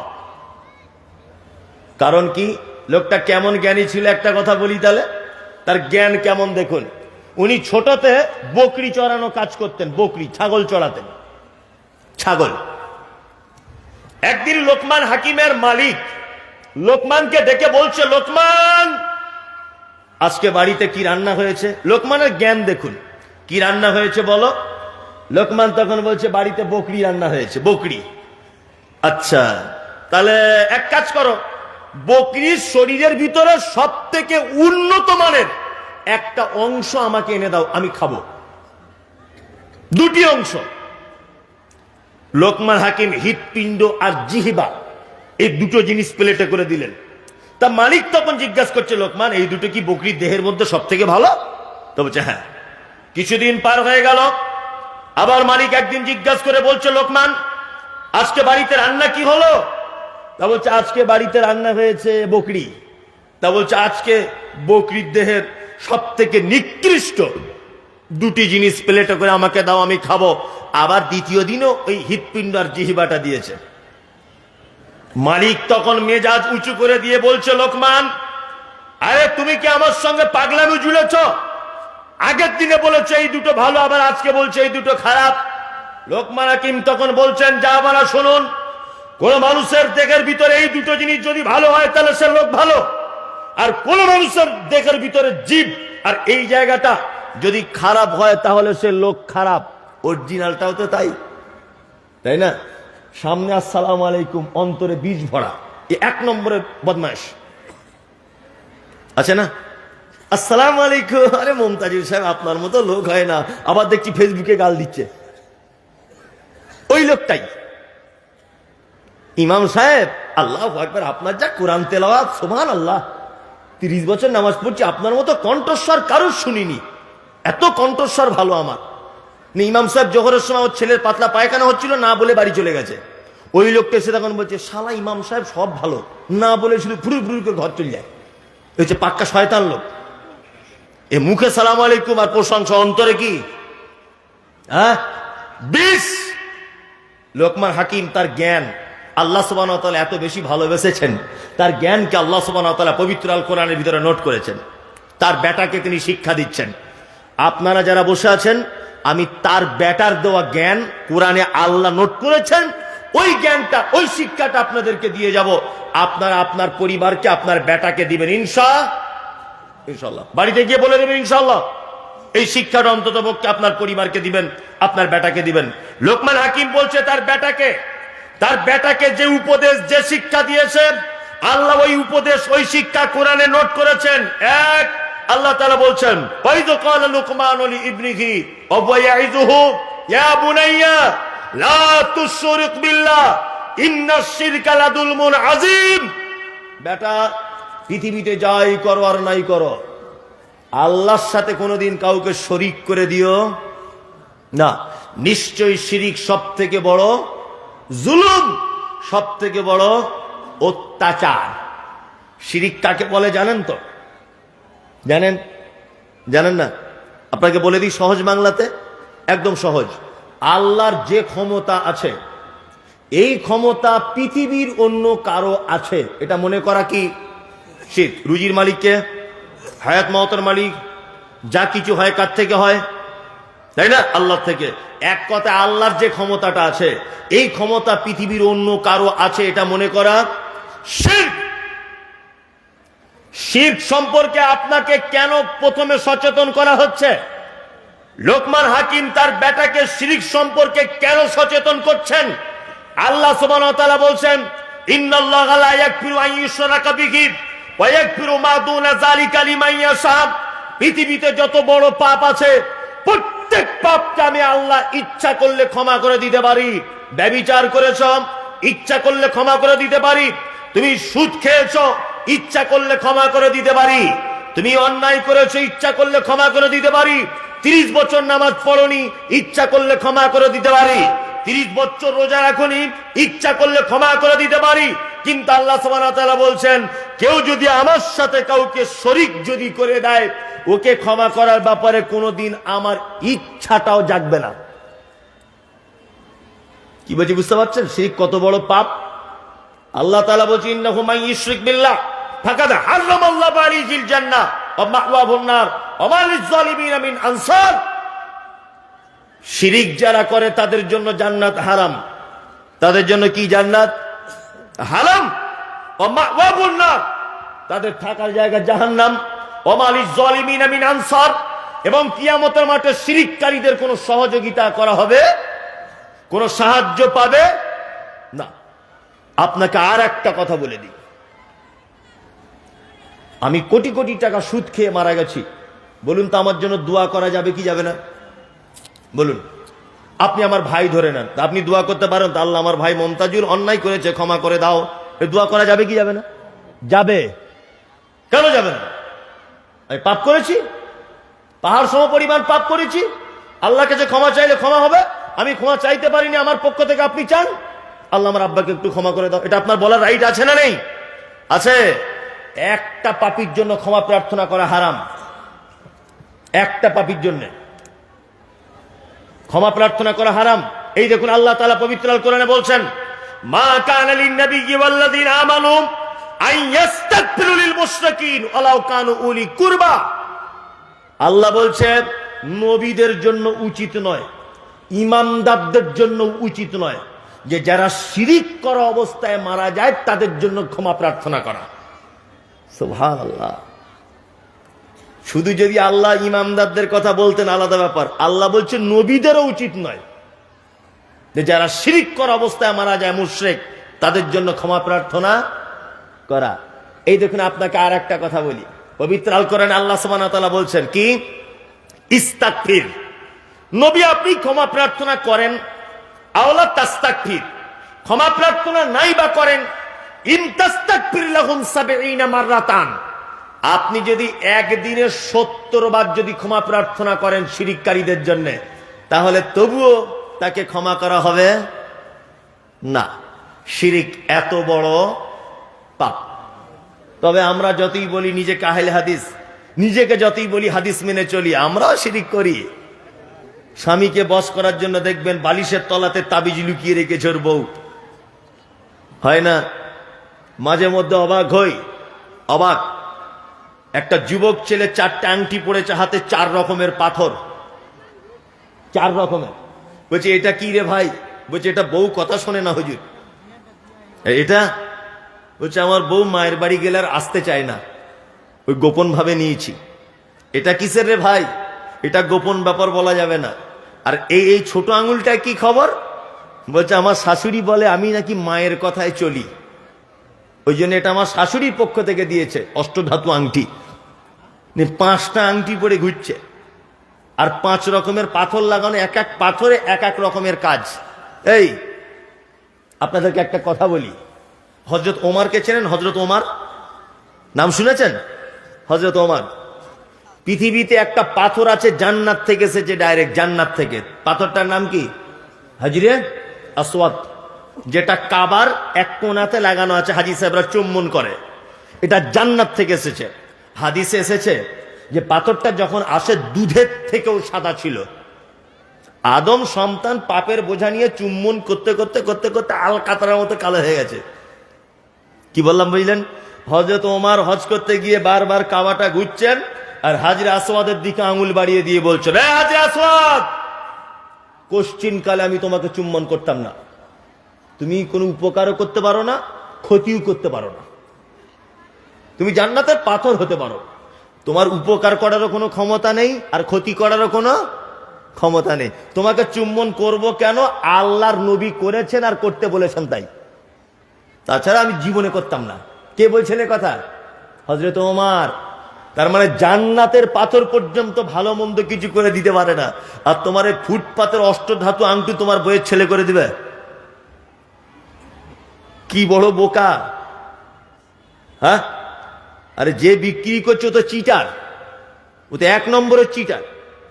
আমি কলকাতায় দেখেছি, কলকাতা না খোদা মসজিদের পাশে তাবিজ, কবজ, মাদুলি আর ওই পাথর সব বিক্রি হয়, বস্তাতে রাখা আছে, কুকুরে পেচ্ছাপ করছে, 40 টাকা কেজি, 50 টাকা কেজি।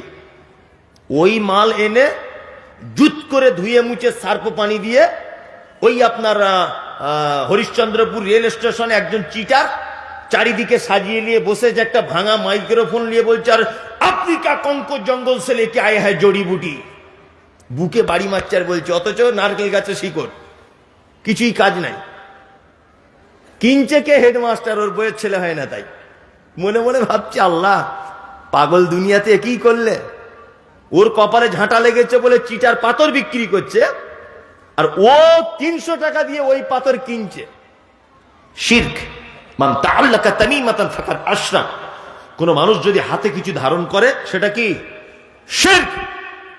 পৃথিবীর এক ভয়ঙ্কর পাপ।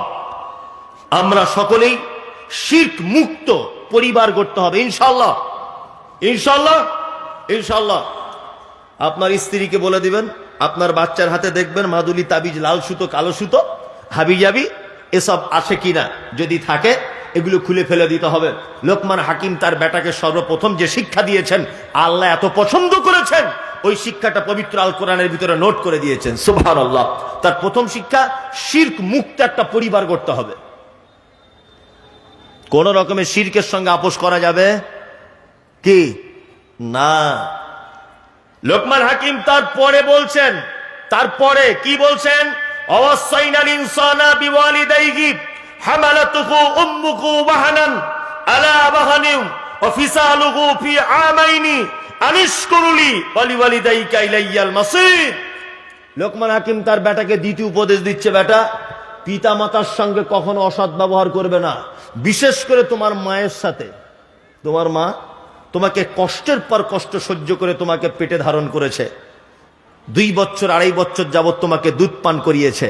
কখনো আব্বা মায়ের সঙ্গে অসৎ ব্যবহার করবেন না। আব্বা মায়ের সঙ্গে ভালো ব্যবহার করেন? করেন? আব্বা মায়ের সঙ্গে ভালো ব্যবহার করে না, করে না। ওর এখন নাম হয়েছে বুড়ো, আব্বা বলে ডাকে না। বলছে, দেখতো আমাদের বুড়োটা কি বলছে, তাই না? বৌমারা আবার ওর বেটাদেরকে বলে, দেখ না বুড়িটা কি করছে। আল্লাহু আকবার। শুনুন, একটা কথা বলি, পৃথিবীতে যত ভালো কাজ করে জান্নাতে যাবার মাধ্যম আছে, যত ভালো কাজের মাধ্যমে, একটা ভালো কাজের মাধ্যমে সহজে জান্নাত যাওয়া যায়। সেটা কি বলুন তো? মা বাপের সেবা যত্ন করার কারণে। আল্লাহু আকবার। আপনাকে একটা চমৎকার হাদিস বলি। আল্লাহ নবী সাল্লাল্লাহু আলাইহি ওয়াসাল্লাম মসজিদে খুতবা দিতে উঠলেন, একটা ধাপের উপরে উঠে বললেন আমিন, আর একটা ধাপের উপরে উঠলেন, বললেন আমিন, আর একটা ধাপের উপরে উঠলেন, বললেন আমিন। সাহাবীগণ জিজ্ঞাসা করলেন, আল্লাহ নবী, আপনি তো অন্য কোনো দিন তো আমিন আমিন বলেন না, আজকে কেন আমিন আমিন করছেন বলুন?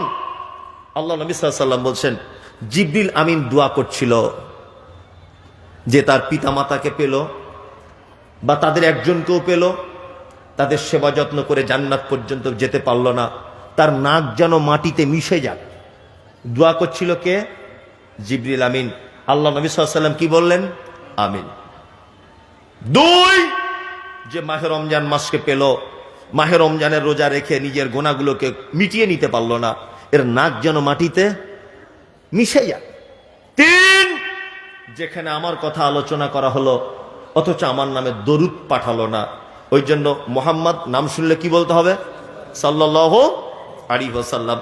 মোবাইলে শোনেন, রেডিওতে শোনেন, টিভিতে শোনেন, বাসে ঘাটে শোনেন, যেখানেই শুনবেন কানে যদি চলে আসে কি বলবেন? সাল্লাল্লাহু আলাইহি ওয়াসাল্লাম। আমার নাম শুনে যারা দরুদ পাঠালো না তাদের নাক ধুলায় ধূসরিত হোক। আল্লাহ নবী সাল্লাল্লাহু আলাইহি ওয়াসাল্লাম তিনি বললেন। পিতামাতার সম্পর্কে ইসলাম কত মানে এত দামি দামি কথা বলেছে ইসলাম পিতামাতার ব্যাপারে। কি বলেছে? উফেউ ওয়ালা তানহারহুমা ওয়াকুল্লাহুমা কাওলান কারীমা। তোমার আব্বা মায়ের সঙ্গে উত্তম কথা বলো, উত্তম।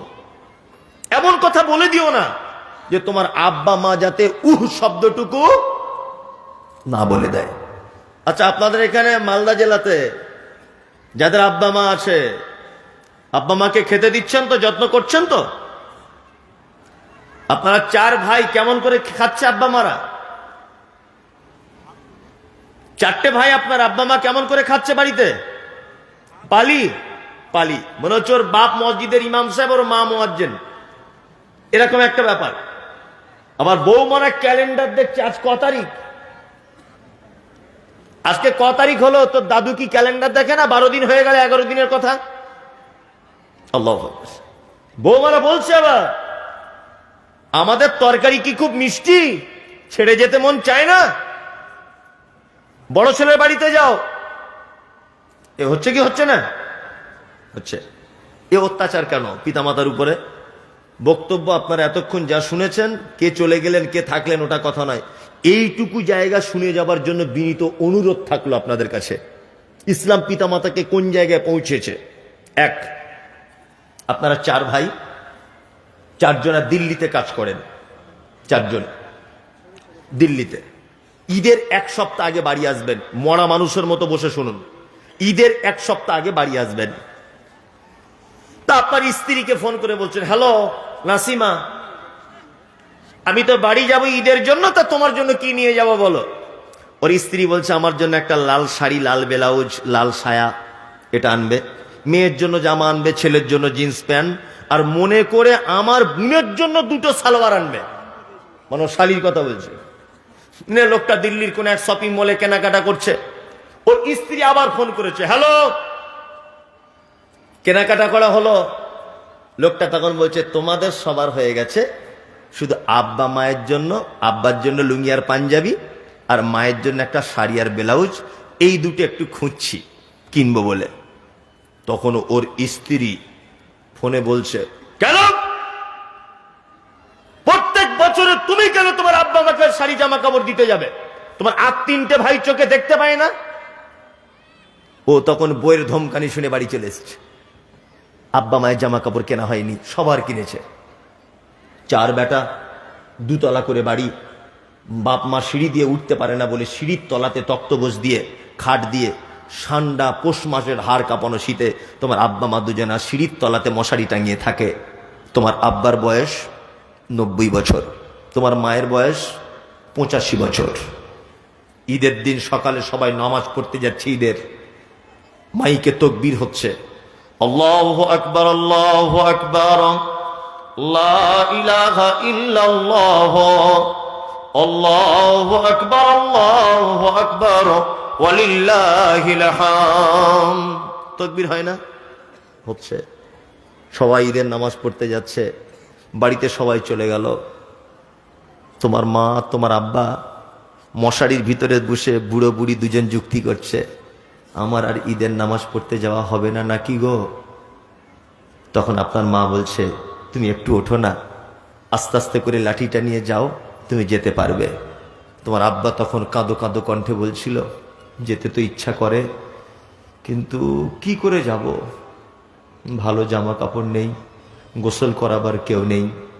তোমার মা পেচ্ছাপ পায়খানা করা কাপড় কোনো রকম করে এদিক ওদিক করে সাপটে নিয়ে তোমার আব্বাকে বাক্সর ভিতর থেকে গত বছরের তোমার বড় বোনেদের দেওয়া 2টো পাঞ্জাবি আর লুঙ্গি ছিল, ওই 2টো বার করে দিয়ে বলছে, তুমি শেষবারের মতো ঈদগাহে যাও, আর জীবনে হয়তো তুমি যেতে পারবে না। বুড়ো মানুষ গোসল করে পরনে কাপড় পরে লাঠি নিয়ে আস্তে আস্তে আস্তে আস্তে করে ঈদগাহে গেল। নামাজ শেষ, তোমার আব্বা আবার আস্তে আস্তে করে লাঠি নিয়ে তোমাদের বাড়ির পাশে এসে বসে আছে দুপুর 12টা পর্যন্ত। তোমার চারটে বৌমা বাড়িতে আত্মীয় স্বজন, বৌমারা সব আনন্দ ফুর্তি করছে, আপনার নাতিপুতির আনন্দ ফুর্তি করছে। 4 বেটা নিজ নিজ কাজে ব্যস্ত। দুপুর 1টা-1:30টা পর্যন্ত ঈদের দিনে তোমার আব্বার জন্য 2 পিস গোস্ত আর একটু পরোটা কোনো বৌমা দিয়ে গেল না। তোমার শাশুড়ি পেচ্ছাপ আর পায়খানা অবস্থাতে শুয়ে আছে সিঁড়ির ঘরের তলায়, কোনো বেটা একবার খোঁজ নিল না। কিসের এ সমাজ? আজকে উচিত ছিল তোমার 4 ভাই, 2 জন তোমার বাপের বগলের তলা দিয়ে হাত দিবে, একজন লাঠিটা ধরবে আর একজন লুঙ্গিটা আস্তে আস্তে করে পরিয়ে দিবে। 4 ভাই মিলে তোমার বুড়ো বাপকে ঈদগায় নিয়ে যাওয়ার কথা ছিল। তোমার মাকে 4 বৌমা সুন্দর করে গোসল করিয়ে তেল সাবান মাখিয়ে সুন্দর দামি চেয়ারে বসিয়ে রাখবে। ঈদের দিনে পাড়া প্রতিবেশী সবাই দেখবে আর বলবে আমার মা আমার শাশুড়ি বসে আছে। এ সমাজ তাদেরকে এত ঘৃণার চোখে দেখে যে সিঁড়ির তলাতে 2টো পর্যন্ত মা পেচ্ছাপ করা কাপড় লটকিয়ে পড়ে আছে। ঈদের দিনে তাদেরকে কেউ খোঁজ নিল না। কিসের এ সমাজ? হ্যাঁ, তোমার মায়ের থেকে বদমায়েশ মেয়ে তোমাদের গ্রামে আর কেউ নেই, এই জন্য তোমার মায়ের আজকে এই অবস্থা। আর তোমার আব্বা, ও তো আরো বদমায়েশ লোক। তোমার আব্বা মায়ের বদমায়েশি গুলো বলি শোনো, তাহলে তোমার আব্বা মা কেমন খারাপ লোক। তোমার মা ছিল এই গ্রামের সব থেকে পর্দাশীল নারী, সব থেকে পর্দাশীল। জীবনে কোনোদিন আলেম ওলামাদের দিকে ফিরে তাকাতো না, পরপুরুষের দিকে মুখ তুলে কথা বলতো না।